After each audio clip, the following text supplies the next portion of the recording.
Assalamualaikum warahmatullahi wabarakatuh. Perkenalkan, saya Tessa Tiani dari jurusan Marketing Communication. Di video ini, saya ingin mempresentasikan tugas besar dua bahasa Indonesia saya yang berjudul Bahasa Indonesia Diminati dan Dipelajari Banyak Negara. Bab 1, pendahuluan. Latar belakang bahasa Indonesia yang baik dan benar dianggap kurang menarik untuk dipelajari. Masyarakat Indonesia lebih tertarik mempelajari bahasa asing, tetapi lain halnya yang terjadi di luar negeri. Banyak bahasa Indonesia sangat terkenal sehingga diminati dan dipelajari di berbagai negara di dunia. Bahasa Indonesia berkembang sangat pesat. Kini bahasa Indonesia tidak hanya dipelajari di Indonesia dan khusus untuk orang Indonesia yang mempelajarinya, bahasa Indonesia diminati di mancanegara karena bahasa Indonesia merupakan bahasa yang mudah dipelajari dan banyak penutur di Asia bahkan di dunia.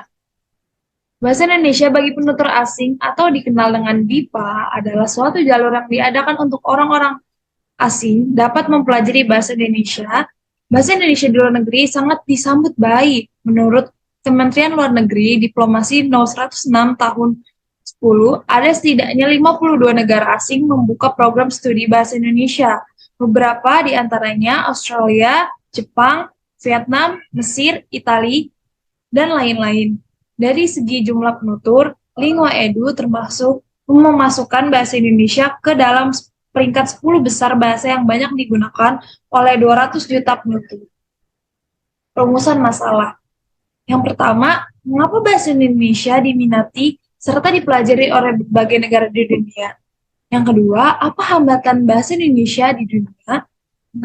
Yang ketiga, apa yang menjadi hambatan Indonesia menjadi bahasa Indonesia sebagai bahasa internasional? Yang keempat, bagaimana agar bahasa Indonesia tetap digemari dan dipelajari di negara sendiri? Tujuannya untuk mengenali peran bahasa Indonesia di dunia dan mengetahui kehebatan bahasa Indonesia di mata dunia. Manfaatnya untuk meningkatkan perilaku bahasa yang positif terhadap bahasa Indonesia serta meningkatkan pemahaman terhadap bahasa Indonesia yang baik dan benar, menjadikan kebanggaan terhadap bangsa Indonesia karena bahasanya dikenal di berbagai dunia. Bab 2, pembahasan. Bahasa Indonesia diminati dan dipelajari banyak negara. Bahasa Indonesia adalah bahasa nasional Indonesia. Mirip dengan bahasa Melayu, ini dianggap mudah dipelajari karena tidak memiliki nada, partikel tambahan, dan perubahan kata terkait waktu. Bahasa Indonesia menggabungkan banyak kosakata bahasa Inggris sehingga relatif mudah bagi orang asing untuk beradaptasi dan mengucapkan kata-kata tertentu. Dengan jumlah penduduk 276,4 juta jiwa, Indonesia merupakan negara terpadat keempat yang menarik investasi asing.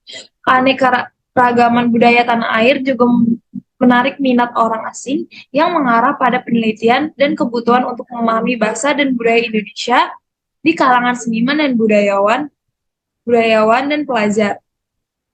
Kehebatan bahasa Indonesia di dunia. Bahasa Indonesia mengalami perkembangan pesat di luar negeri dengan 219 lembaga yang mengajar bahasa Indonesia di 52 negara. Bahasa ini paling populer dipelajari di Jepang, Australia, Amerika Serikat, Italia, dan Vietnam. Bahasa Indonesia diajarkan di berbagai lembaga pendidikan seperti kursus, universitas, dan sekolah di luar negeri. Dengan 199 juta penutur di seluruh dunia, bahasa Indonesia termasuk dalam 10 besar bahasa yang paling banyak digunakan secara global. Negara-negara tertentu seperti Australia, Jepang, Mesir, dan Italia telah menunjukkan minat yang besar untuk mempelajari bahasa Indonesia. Dengan berbagai praksara dan lembaga yang didirikan untuk pendidikan bahasa dan pemahaman budaya, Wikipedia Bahasa Indonesia menempati urutan ke-25 di antara Wikipedia bahasa asing di seluruh dunia dan merupakan peringkat ketiga bahasa Asia setelah bahasa Jepang dan Mandarin. Khususnya bahasa Indonesia telah ditetapkan sebagai bahasa resmi kedua di Vietnam. Hambatan Indonesia menjadikan bahasa Indonesia sebagai bahasa internasional. Hambatan bahasa Indonesia menjadi bahasa internasional dapat disebabkan oleh beberapa faktor. Yang pertama, rendahnya kualitas sumber daya manusia di Indonesia, peningkatan dan pengakuan bahasa Indonesia sebagai bahasa internasional. Banyak orang Indonesia yang tidak mengutamakan berbahasa Indonesia yang baik dan benar, sehingga merusak kredibilitasnya. Kedua, ada preferensi masyarakat terhadap bahasa asing, khususnya bahasa Inggris. Sebagai simbol prestis, sosial, dan pendidikan, kecenderungan ini merupakan penggunaan dan pentingnya bahasa daerah, bahkan bahasa Indonesia sendiri. Selain itu, Indonesia menghadapi tantangan dalam hal daya tarik politik dan ekonomi yang terbatas, kesiapan suatu bahasa yang menjadi internasional bergantungan pada signifikansinya dalam berbagai aspek, termasuk ekonomi, sosial, dan budaya. Peran bahasa Indonesia dalam kegiatan ekonomi global relatif terbatas sehingga menghambat potensinya untuk diadopsi secara lebih luas. Berikut ini adalah usaha agar bahasa Indonesia digemari dan tetap dipelajari di negara sendiri. Yang pertama, mempopulerkan bahasa Indonesia melalui dunia entertainment. Membuat masyarakat lokal serta asing tertarik dengan dunia entertainment Indonesia akan membuat mereka tertarik dengan kebudayaan bahkan bahasa di negara Indonesia.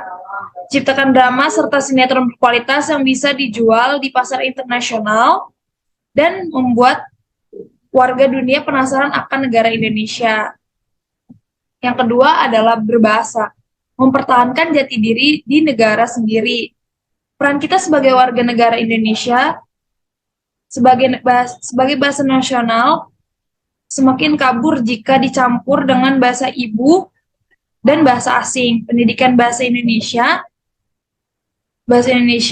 penting bagi seorang anak dimulai dari lingkungan keluarga. Selain bahasa ibu yang sering digunakan oleh orang tua sebagai bahasa pengantar, orang tua juga harus memperkenalkan dan menggunakan bahasa Indonesia yang baik dan benar. Menanamkan bahasa Indonesia sebagai bahasa resmi yang digunakan sebagai penghubung dan dilakukan sejak dini. Bab 3 penutup. Kesimpulan dari presentasi ini adalah bahasa Indonesia merupakan bahasa yang mudah dipelajari dan dipahami karena bahasa Indonesia tidak memerlukan penggunaan nada, penambahan artikel pada setiap kata atau perubahan kata dengan perbedaan waktu seperti yang terdapat pada beberapa bahasa milik negara lain. Banyak orang Indonesia pesimis dengan negaranya, menganggap bahasa Indonesia hanya dipelajari dan digunakan di Indonesia, dan juga menganggap bahasa Indonesia kurang menarik dibanding bahasa asing lainnya. Namun, di luar negeri pun bahasa Indonesia sangat populer dan masyarakat di sana memiliki antusiasme yang tinggi untuk mempelajarinya. Saran dari saya untuk bisa mengembangkan bahasa Indonesia sebagai bahasa anak muda Indonesia, harus bangga dengan bahasa kita sendiri. Kita sebagai penerus bangsa harus mampu menciptakan suasana yang membuat bangsa lain tertarik untuk belajar bahasa Indonesia. Maka dari itu, mulai sekarang kita harus mempelajari untuk lebih menghargai dan mencintai bahasa Indonesia. Sekian presentasi dari saya. Terima kasih. Wassalamualaikum warahmatullahi wabarakatuh.